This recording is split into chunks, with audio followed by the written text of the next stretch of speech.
Kung bago ka pa lang sa channel na ito, Ate Jane TV, huwag kalimutang pindutin ang notification bell and subscribe button. Sana po hindi naman malaking abala sa inyo ang pagpindot ng subscribe button dahil ang kapalit po nito ay ang pagsuporta para makapag-produce ng mga libreng stories sa mga channels ni Ate Jane. Maraming salamat!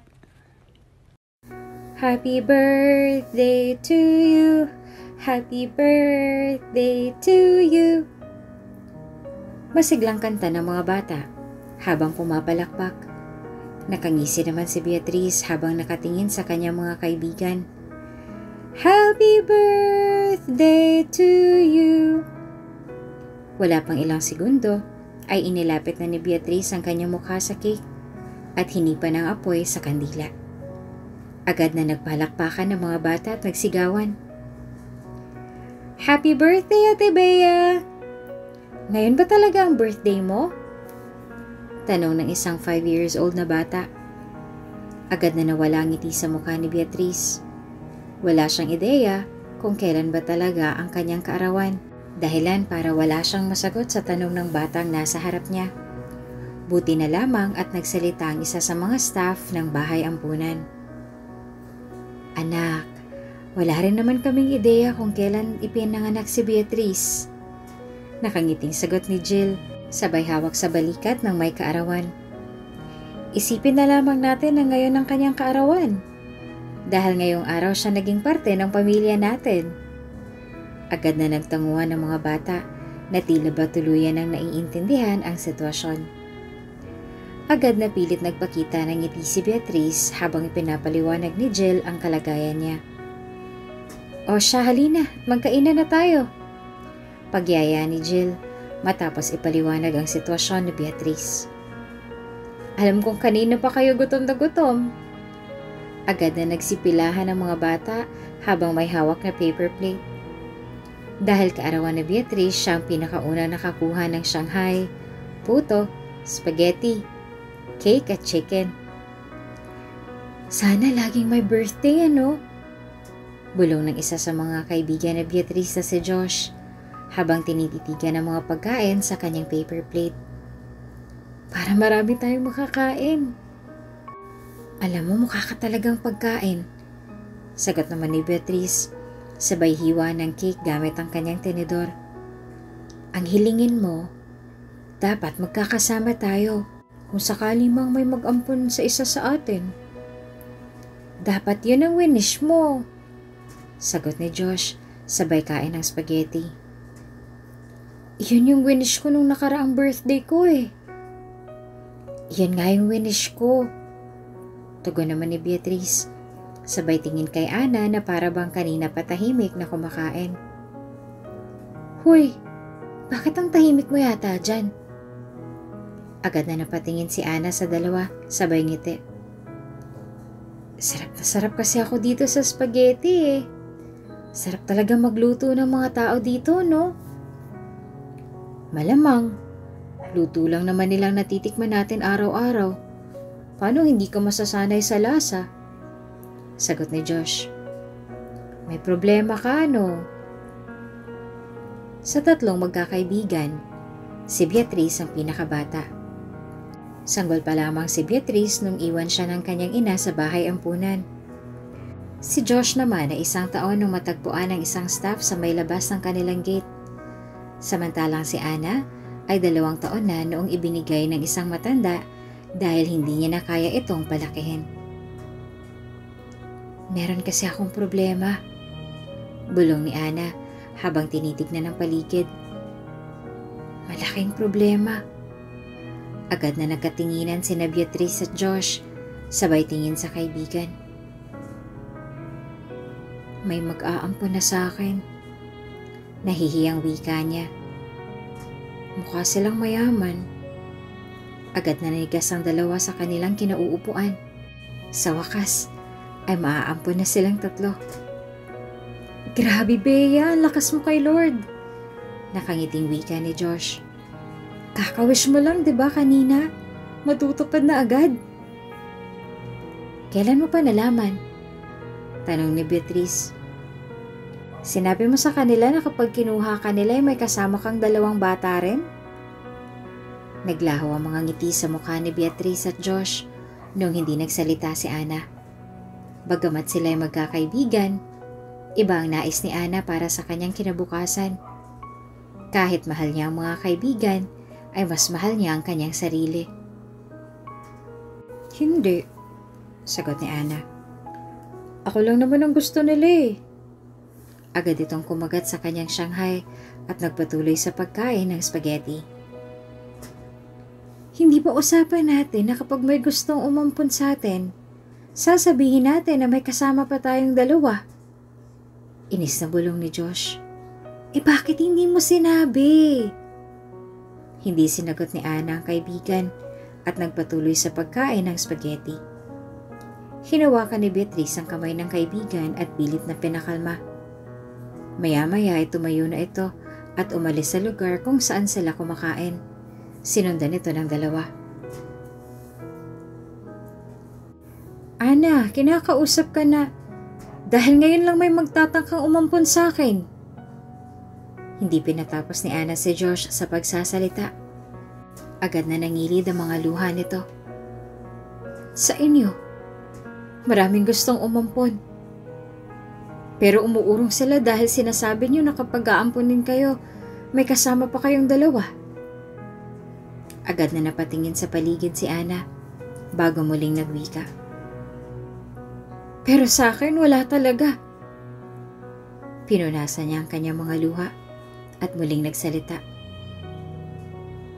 Kaya hindi ko hahayaang mawala itong nag-iisang pag-asa ko na makaalis dito. Napakamakasarili mo, sigaw ni Josh. Hindi mo man lang inisip ang nararamdaman namin? Bakit? Inisip niyo ba kung anong nararamdaman ko? Balik ni Ana. Oo, palagi. Kaya nga umuurong kami kapag may nagtatangkang mag-ampun sa amin dahil gusto naming magkakasama tayo, hindi ba? Sabat naman ni Beatrice. Bakit kapakanan mo lang iniisip mo? Dahil tumatanda na ako. Bulong ni Ana. Gusto ko nang umalis dito. Gusto ko nang maranasan kung paano lumaboy at maging isang normal na 13 anyos na teenager. Gusto kong maranasan yung mga nararanasan ng mga teenagers sa mga palabas. Muling naiiyak na tugon ni Ana. Gusto kong makaalis sa kulungan na to. Napabuntong hininga ang dalawang bata habang tinitignan ng umiiyak na si Ana. Ganyan palang tingin mo dito sa tahanan na to? Tanong ni Josh. Buong buhay namin. Akala namin masaya ka dito. Kung magsalita ka parang hindi ka inalagaan dito ha. Josh! Hinawakan ni Beatrice ang balikat ng kaibigan. Hindi ganun ang ibig sabihin ni Ana. Nadadala lang siya ngayon ng emosyon niya kaya ganyan ang nasasabi niya. Anong klaseng kaibigan ka? Dagdag pa ni Josh. Simula ngayon, hindi na tayo magiging magkaibigan pa. Nagsimulang maglakad si Josh palayo. Hindi akalain ni Beatrice na ngayong kaarawan pa niya, magkakawatak-watak ang pagkakaibigan nilang tatlo.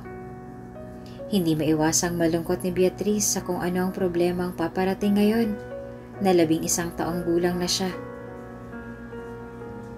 Beatrice, naiintindihan mo naman ako, di ba? Agad na tumango si Beatrice at niyakap ang kaharap na dalaga. Kailan ang alis mo? Tanong ni Beatrice habang nakayakap pa rin sa dalaga. Ngayon, agad na nanlaki ang mga mata ni Beatrice at agad na kumala sa pagkakayakap. Ano? Ngayon na mismo? Tumango ang dalaga. Paano yan? Hindi na yata kayo magkakaayos ni Josh bago ko umalis. Malungkot na wika ni Beatrice. Lahat ng to nangyari pa sa araw ng birthday ko. Agad na hinawakan ni Ana ang kamay ni Beatrice at ngumiti. Sorry ha, babawi ako sa labas. Hinalikan ni Ana ang noo ni Beatrice at ngumiti. Magkikita tayo sa labas ha. Hahanapin kita. Mag-ayos naman muna kayo. Malungkot na bulong ni Beatrice. Ang pangit naman na aalis ka na tapos hindi pa rin kayo bati. Bumuntong hininga si Ana at saka naglakad papunta sa kwarto nila Josh. Agad nang umisi si Beatrice at sumunod sa nakatatanda. Josh? Bulong ni Ana sa nakahigang lalaki sa kama. Pansinin mo naman ako. Josh, aalis na ako ngayon. O edi umalis ka. Lumingon si Josh sa dalawang babae. Iwan mo na kami ni Beatrice. Total mas gusto mo namang mag-isa, hindi ba? Agad na tumayo si Joshua at hinila si Beatrice. Tandaan mo ang araw na to, Ana. Wala ka ng kaibigang babalikan pa rito. Pagbabanta ni Josh. Josh! Pagsasaway ni Beatrice. Agad na hinawakan ni Josh ang kamay ni Beatrice at naglakad paalis ng kwartong iyon. Noong araw din na iyon ay dumating na ang bagong mga magulang ni Ana. Lahat ng mga bata ay nasa sala upang masaksihan ang pag-alis ni Ana sa bahay ampunan. Maliban sa kanyang dalawang kaibigan. Kahit masakit para kay Ana, ay iniisip na lamang niya na para ito sa ikakabuti niya. Hindi habang buhay ay dapat siyang umasa sa dalawang kaibigan. Tumatanda na siya at kailangan niya ng planuhin ang kanyang kinabukasan. 3 taon ang lumipas at kasalukuyang mga high school students na sina Beatrice at Josh. Naging masipag ang dalawang ito sa pag-aaral. Dahilan para maging consistent honor students ang mga ito. Naks naman, ang daming certificates ah. Bati ni Josh sa nakakabata at ginulo ang buhok nito. Huwag mong guluhin ang buhok ko, ano ka ba? Saway ni Beatrice. Dahilan para paluin niya sa braso ang lalaki. Natatawa namang inayos ni Josh ang buhok ng nakababata at napatingin sa langit. Ay nako, sayang talaga. Buntong hininga nito. Kung hindi lang sana nagpaampon si Ana, kasama pa rin sana tayo ngayon. Ganun talaga. Bulong naman ni Beatrice. Buhay niya naman yun eh. Wala tayong magagawa. Ano pa ba kasing gusto ni Ana? Minamahal at inaalagaan naman siya sa bahay ampunan. Pero bakit gusto niya pa rin magpaampon? Tanong ni Josh. Nakakapag-aral naman tayo.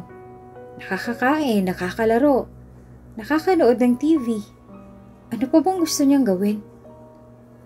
Agad na napangiti si Beatrice at hinawakan ang balikat ni Josh.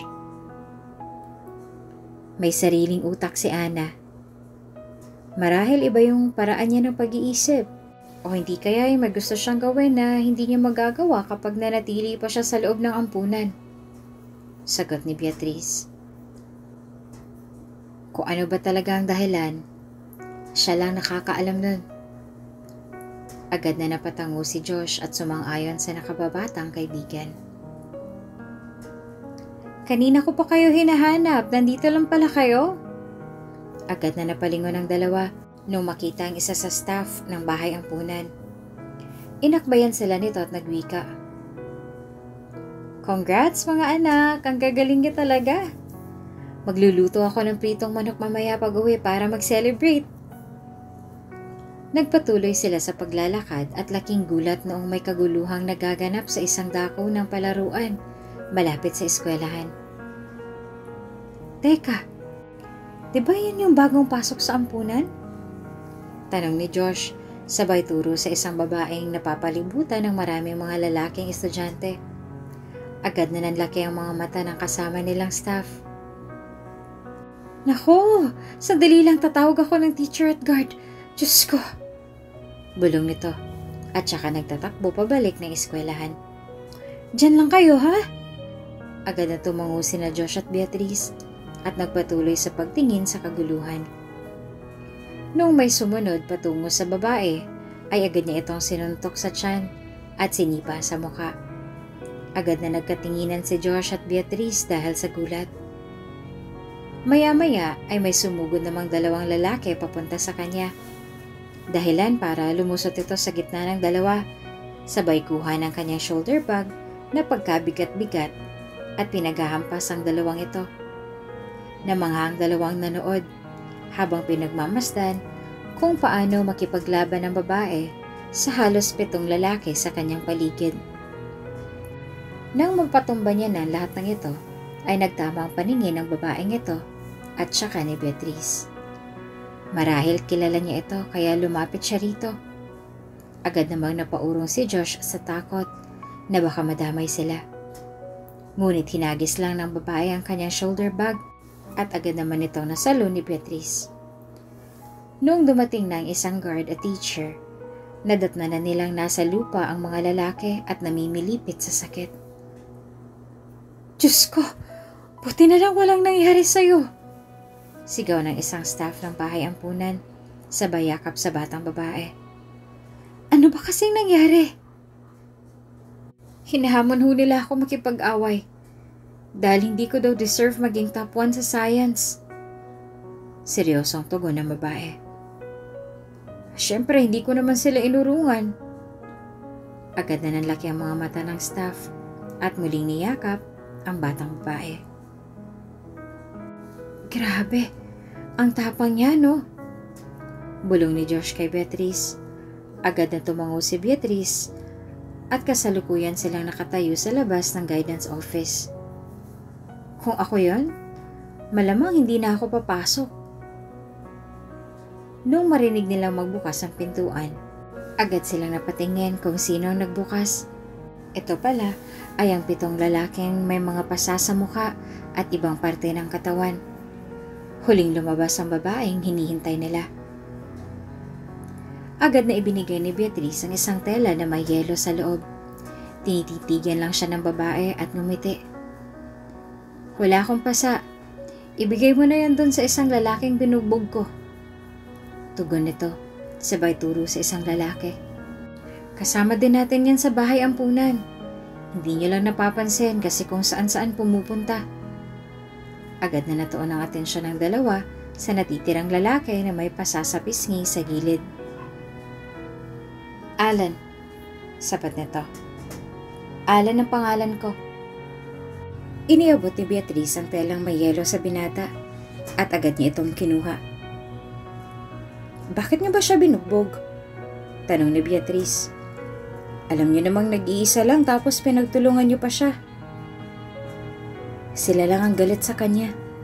Bulong ng lalaki habang idinampi-dampi ang tela sa kanyang pisngi.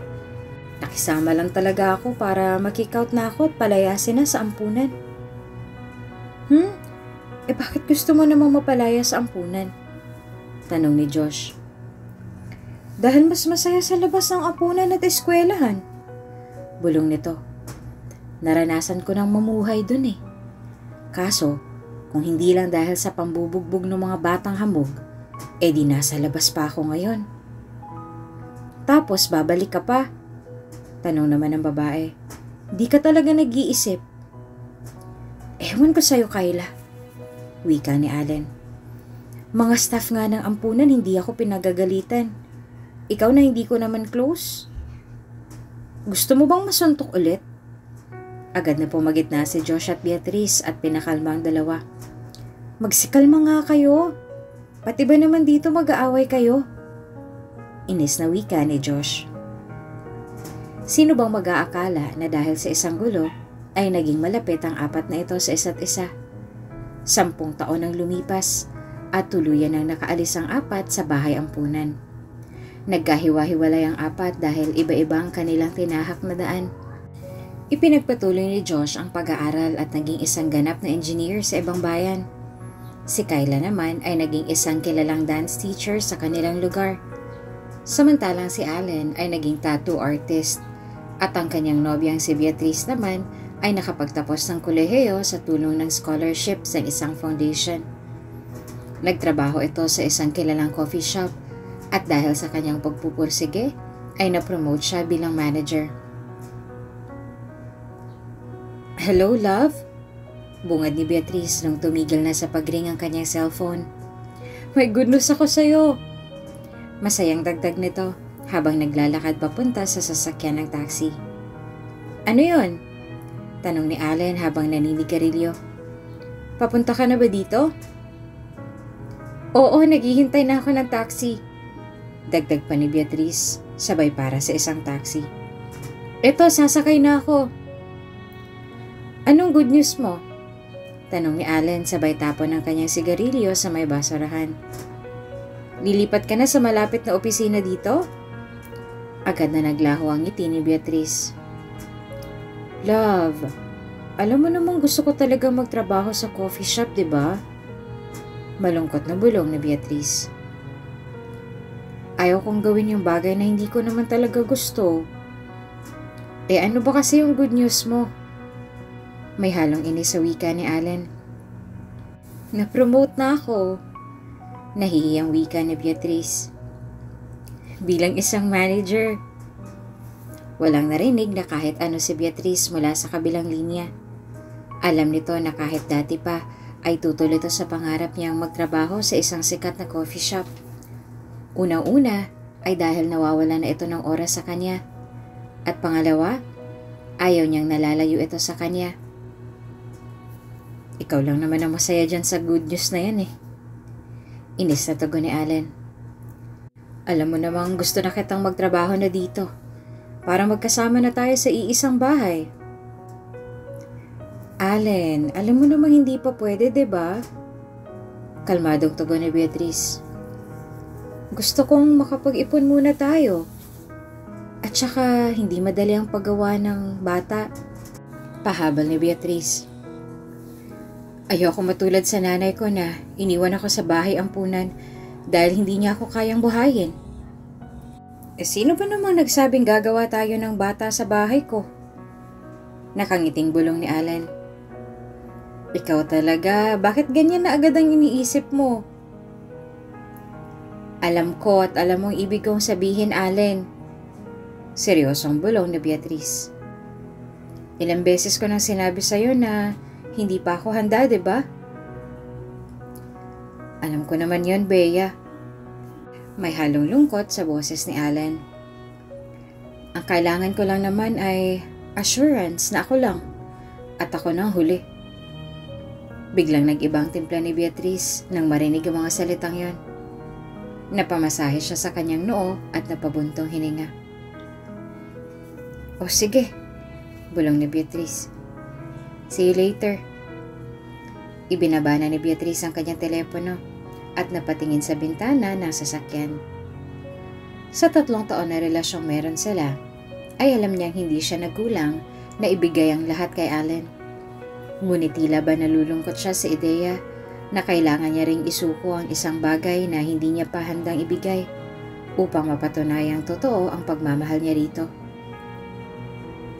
"Manong, dito na lang ho." Kalmadong wika ni Beatrice at saka binayaran ng driver. Agad siyang dumiretso sa loob ng tattoo shop ng kasintahan. At natagpuan itong nagsi-cellphone sa may isang tabi.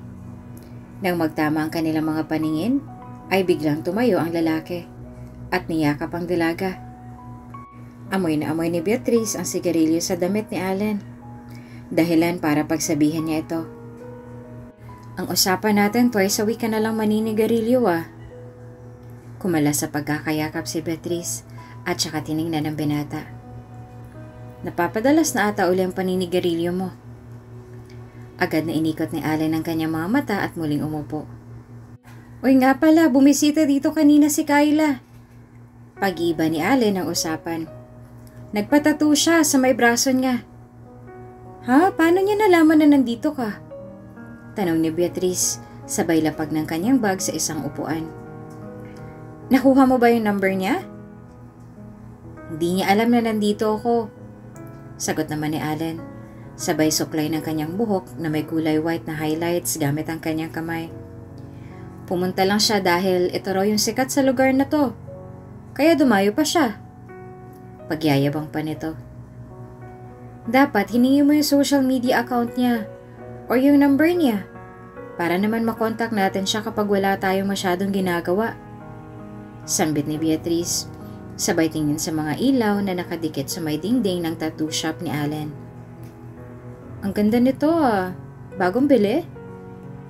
Ah, oo. Tugon ni Allen sabay kamot sa kanyang noo.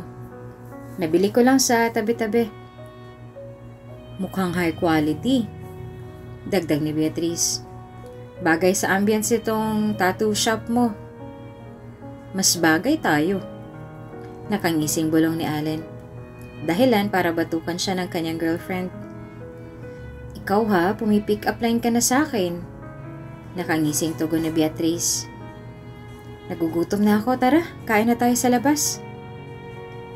Ay babe! Napatigil sa pagsasalita si Beatrice noong magsalita si Allen. May client pala ako na dadating maya-maya. Ako raw ang request niya eh. Siguro bukas na lang? Agad na tumango si Beatrice at ngumiti. Oh, sige. See you tomorrow.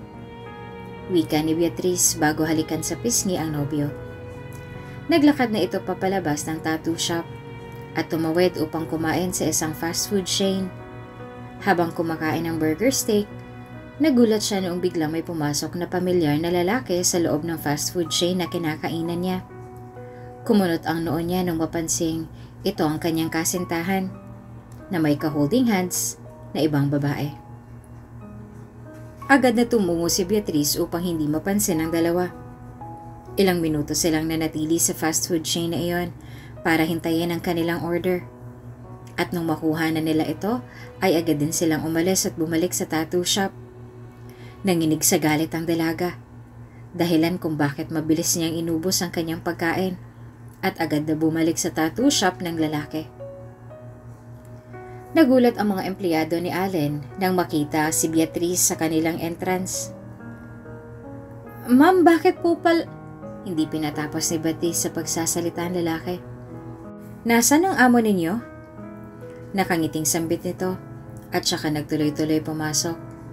Kitang-kita ang kaba ng mga ito nung tumingin sa paligid si Beatrice. Nandito lang siya kanina, tanong ni Beatrice. Akala ko may kliyente siya ngayon kaya hindi siya sumabay sa pagkain ng dinner sa akin. Nagkatinginan ng mga empleyado ni Allen at itinuro nila sa taas ang kanilang amo. Dali-daling naglakad si Beatrice papataas at laking gulat niya nang makitang may ginagawang milagro ito kasamang isang babae. Hayop ka! Agad na napatingin ang dalawa kay Beatrice. Para bang gumuho ang kanyang mundo nung makita ang mukha nilang dalawa. Let me explain! Agad na napabangon si Allen sa kanyang kinahihigaan at kumuha ng t-shirt at pantalon. Noong sumalyap si Beatrice sa katabi nitong dalaga, ay nanlaki ang mga mata nito noong unti-unting makilala ang mukha nito. Ana? Tanong ni Beatrice. Para bang nakakita ng multo ang dalagang kaharap ni Beatrice. Talagang ang napakaliit ng mundo. Ana, bakit mo nagawa sa akin to? Beatrice, pagtawag na to. Beatrice, I'm sorry. Umurong palayo si Beatrice at napataas ng kilay. Sa lugar na pwede nating pagkakitaan, dito pa talaga sa office ng jowa ko? Naiiyak na bulong na Beatrice. Lintik na reunion to. Sigaw ni Beatrice, sabay hagis ng boteng nasa tabi niya. Hanggang ngayon ba? Dadala mo pa rin yung pagiging makasarili mo simula nung mga bata pa lang tayo. Humagulgol na palimula ni Beatrice. Dapat pala, nagpaampo na kami ni Josh nung una pa lang. Hindi mo ako masisisi, Beatrice. Hindi ako palaging pinipili. Sagot naman ni Ana, habang pinupunasan ang mukha gamit ang kumot ni Allen. Tingnan mo ako ngayon. Ako pa rin yung pangalawa. Lagi na lang ako nakikihati. Teka, magkakalala kayo? Tanong ni Allen nung natapos na siyang magsuot ng pantalon at t-shirt. Paano? Nakasama ko siya sa bahay ang puna noon. Kwento ni Beatrice. Naging malapit na kaibigan pa nga actually. Unti-unting tumaas ang galit na nararamdaman ni Beatrice. Kaya nung hindi niya nakinaya, ay nagsimula na siyang magbasag ng mga bote na nasa cabinet ni Allen. Ayoko na! Sigaw ni Beatrice, sabay tapon ng mga mamahaling bote ng alak ni Allen. Agad na nagsisigaw si Ana at Allen. Pinagkatiwalaan ko kayo! Bawat salita na kanyang binibitawan, ay bawat bote rin na binabagsak niya sa sahig. Pero ganitong igaganti niya sa akin? Maghayop kayo! Mas ayaw ko na! Please, tama na, Beatrice! Sigaw pabalik ni Allen, nung tuluyan niya nang mahawakan ang duguang kamay ni Beatrice. Ni hindi mo man lang nga maibigay sa akin ang hinihingi ko? Nung una pa lang, sinabi ko na sa'yo na hindi ako yun. Hindi ko kayang ibigay. Pero ikaw yung nagpumilit, diba? Pinunasan ni Beatrice sa mga luhang tumutulo mula sa kanyang mga mata. Hindi ka makaintindi. Pwisit ka! Sigaw ni Beatrice sa lalaking nasa harapan. At ikaw, hanggang ngayon, napakamakasarili mo pa rin. Magsama kayong dalawa! Sigaw naman niya kay Ana.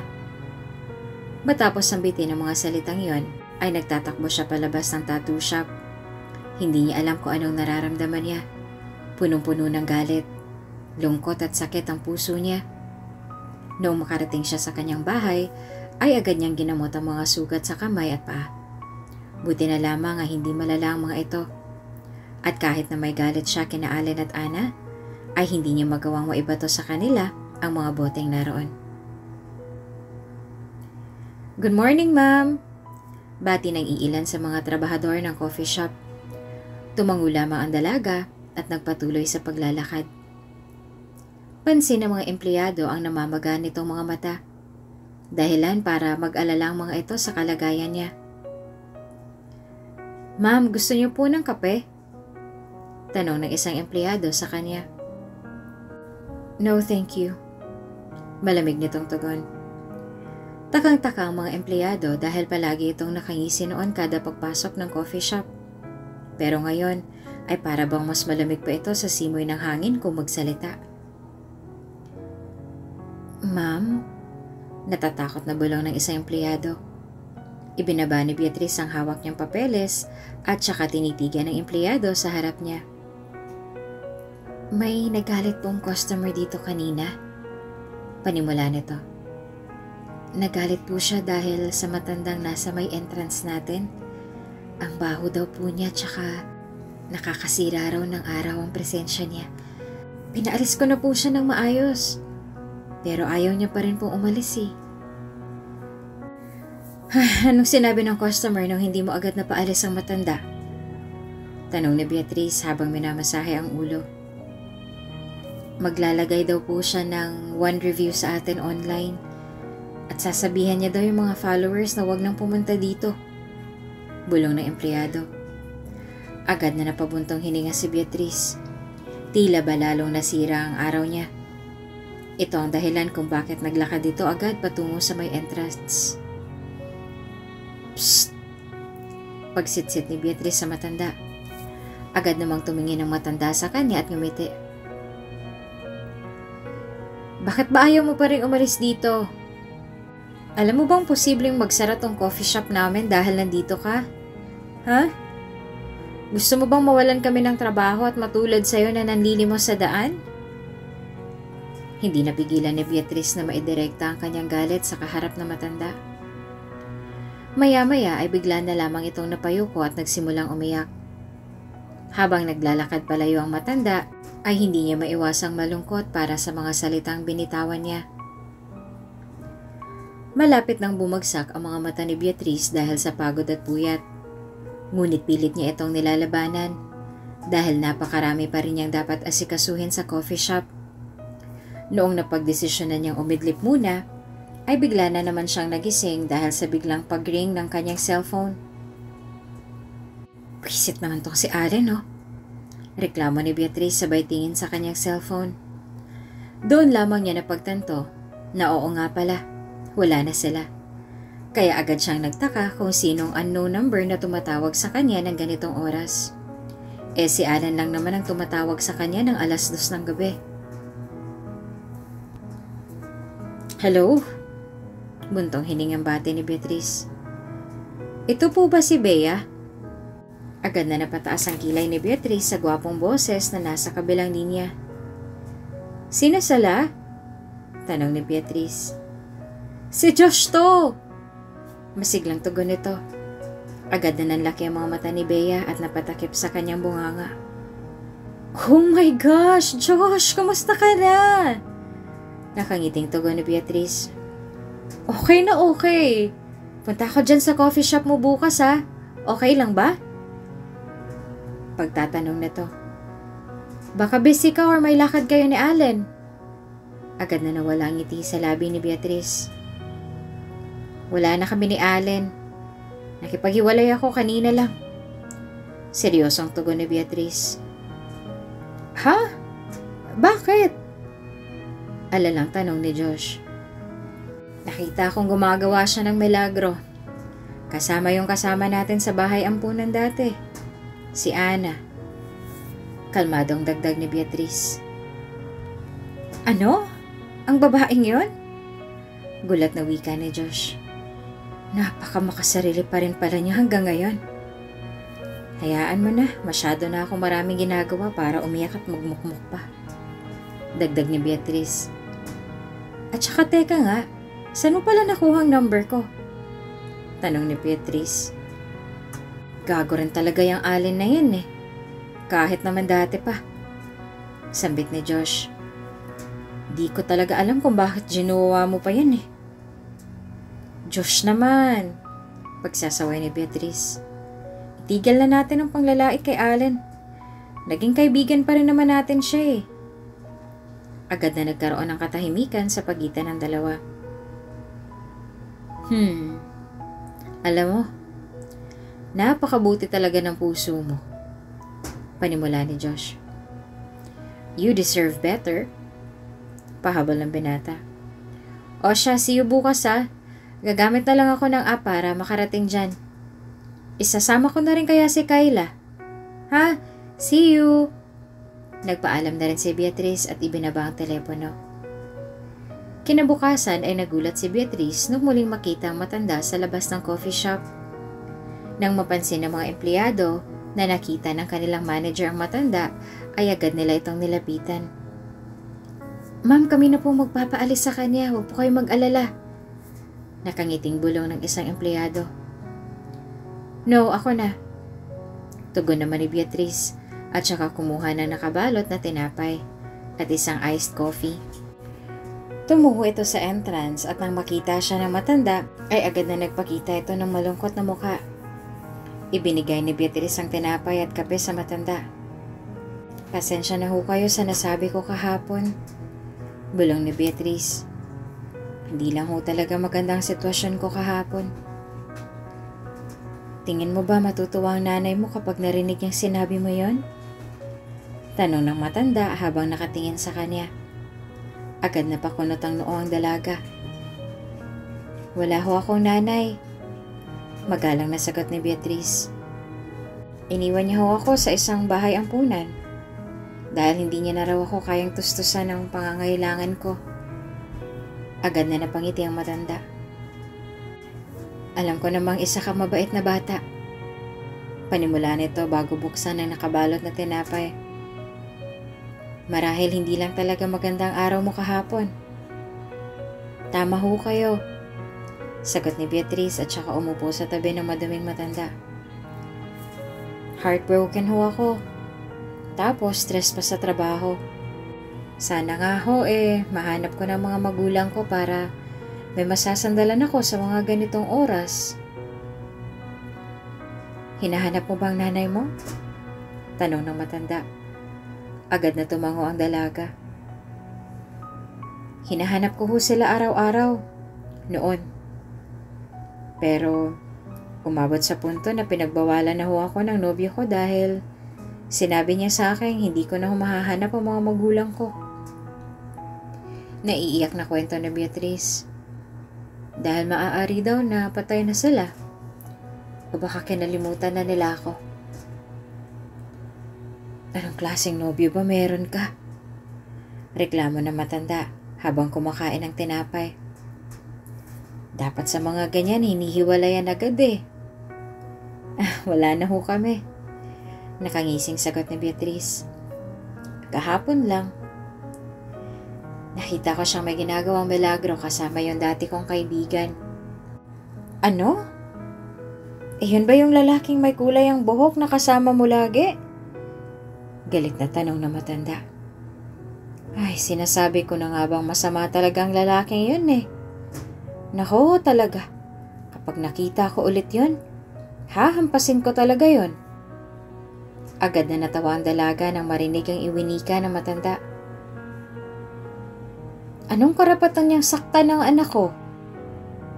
Pahabol ng matanda na ikinataas ng kilay ni Beatrice. Ang kapal ng mukha niya. Ano kong sabi ninyo? Tanong ni Beatrice. Anak? Pagkaklaro ni Beatrice. Tila ba nadulas ang matanda sa mga sinambit niyang salita. Agad siyang napabuntong hininga at napatingin sa malayo. Pasensya ka na. Kung ngayon lang ako bumalik, anak. Naluluha niyang wika. Sobra akong nahihiya sa'yo dahil iniwan kita sa bahay ampunan. Pero ngayon ay tingin ko may sapat na akong lakas ng loob para sabihin, ako yung nanay mo, anak. Hindi makapaniwala si Beatrice sa narinig. Matagal na kitang tinitignan sa malayo. At matagal ko na rin nais lapitan ka. Pero ngayong linggo lang ako naging matapang na lumapit. Kwento nito. Agad na yumakap si Beatrice at humagulgol. Para bang hindi totoo ang lahat ng nangyayari at pinaglalaruan lang siya ng kanyang isip. Hindi siya makapaniwalang ang taong matagal niya nang hinahanap ay nasa harapan niya na. Kumalas muna saglit si Beatrice upang tanungin kung nasaan ang isa sa particular na tao. Anong nangyari, Nay? Tanong nito. Nasaan si Papa? Patay na ang Papa mo, anak. Humagulgol na wika ng kanyang ina. Sinakip niya ako nung nakidnap ako. Kaya siyang nabawian ng buhay. Alam mo, doon ka talaga napagtanto na tama lang na dinala muna kita sa ampunan. Dahil nagkagulo noong eleksyon na yon. Tumakbo ang tatay mo sa pagkagobernador. At nanalo siya. Kwento ng kanyang ina habang pinupunasan ng kanyang mga luha. Tapos nakaramdam kami na para bang may sumusunod sa atin tuwing pumupunta tayo sa office. Kaya napagdesisyonan kong ilagay ka muna sa ampunan. Dahil doon mas magiging safe ka. Nasaan na ho yung nagpagawa nun sa inyo? Nag-aalala lang tanong ni Beatrice.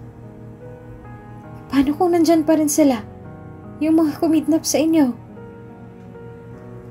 Namatay ng mastermind, anak. Bumuntong hininga ang kanyang ina at nagpatuloy sa pagsasalita. Yung iba na kulong. Hinawakan ng ina ni Beatrice ang mukha ng kanyang anak at ngumiti.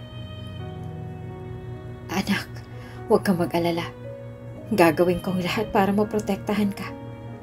Kaya nga hinanap kita agad nung namatay ang papa mo. Ginawa kong lahat upang mahanap ka. Nagpatulong ako sa mga authorities. At ngayon ay sa wakas nandito na ako. Hinalikan niya ang kamay ng anak at pinisil ito. Pati yung customer na nagreklamo, kaibigan ko yon. Plinano kong lahat ng to upang makausap kita. Pero bakit kailangan niyo gawin yun? Tanong ni Beatrice. Pwede naman ho kayong lumapit lang sa akin. Hindi niyo na ho kailangan magpanggap. Anak, natatakot ako. Sagot ng kanyang ina. Natatakot ako na baka hindi mo na ako matanggap matapos ang lahat. Nay, kahit anong galit ko sa inyo, Hinawakan ni Beatrice ang braso ng kanyang nanay. Mangingibabaw at mangingibabaw pa rin yung pagmamahal ko sa'yo. Kaya huwag mong isipin yon. Nagtitigan lang silang dalawa habang nakangiti. Oh siya, halika dito at umuwi ka na muna sa bahay ko. Maliligo muna ako kasi ang baho ko na. Kwento ng ina ni Beatrice bago sila maglakad papunta sa isang van. Hello, Beatrice. Bati ni Josh kay Beatrice. Kasalukuyan silang nasa labas ng coffee shop. Tila ba may awkwardness pa rin sa pagitan ng dalawa dahil hindi sila makatingin ng diretso sa isa't isa. Ilang taon din kasi ang lumipas nung hindi na sila magkita. Malaking pinagbago ni Josh. Lalo itong gumwapo at marunong na ring pumorma. So, hanggang mamaya na lang ba tayo nakatayo rito? Tanong ni Kayla na nasa pagitan ng dalawa. Tara na kaya, pumasok na tayo sa coffee shop ni Beatrice. Baliw, hindi umiinom yang si Josh ng kape. Paalala ni Beatrice. Baka mamaya ay magpalpitate pa yan. Agad na napatingin si Kayla kay Josh at natawa. Ang lakas naman ng loob mong magyaya tapos hindi ka naman pala umiinom ng kape. Nakakaloka ka. Gusto mo lang talagang bumisita kay Beatrice eh. Ano naman masama doon? Namiss ko naman talaga si Beatrice. Pagpipigil tawa na depensa ni Josh. Hoy, may ala na yan. Baka gusto mong tumalsik ang bungo mo doon. Paalala ni Kayla sabay tingin kay Beatrice. Diba Beatrice? Break na sila. Sagot ni Josh. Nakita ni Beatrice na may ginagawang milagro yun kasama si Ana. Yung dati namin kasama sa ampunan. Ano? Gulat na tugon ni Kayla. Napakaliit nga talaga ng mundo. Gusto mo sugurin natin ngayon? Agad na pinakalma ni Beatrice ang kaibigan at sinabihang itigil na ang balak na to. Hayaan niyo na yung si Allen. Alam niyo mabuti pa kumain na lamang tayo sa bahay nila mama. Yaya ni Beatrice. Agad na napatingin sila kay Beatrice gamit ang kanilang gulat na mata. Teka, nabingi ba ako ng slight o tama yung pagkarinig ko? Pagkaklaro ni Josh. Nakita mo ng mama mo? Agad na tumango si Beatrice, dahilan para biglang yakapin siya ng dalawa. Oh, sobrang saya namin para sa'yo, bulong ni Kayla. Totoo nga talaga na kapag may nawala, merong darating. Anong specialty ni Mama? Ay, ni Tita pala. Tanong ni Josh. Dahilan para kilitiin ni Kayla ang binata. Ikaw talaga, dumada moves ka na agad kay Beatrice ha? Saway ni Kayla. Baliw, hindi ha? Nakangiting sagot ni Josh. Pinapatawa ko lang tong babaeng to. Kasi alam kong minahal niya si Allen. Pero may gusto ka ba sa kanya? Tanong ni Kayla. Dahilan para mamula si Josh.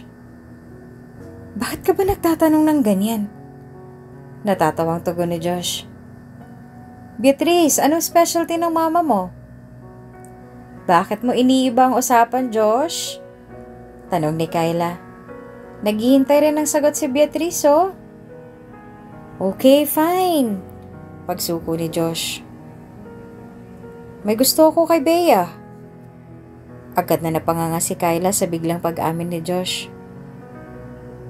Pero ayoko munang manligaw dahil alam kong hindi siya okay ngayon. I just want to be here. To be her friend.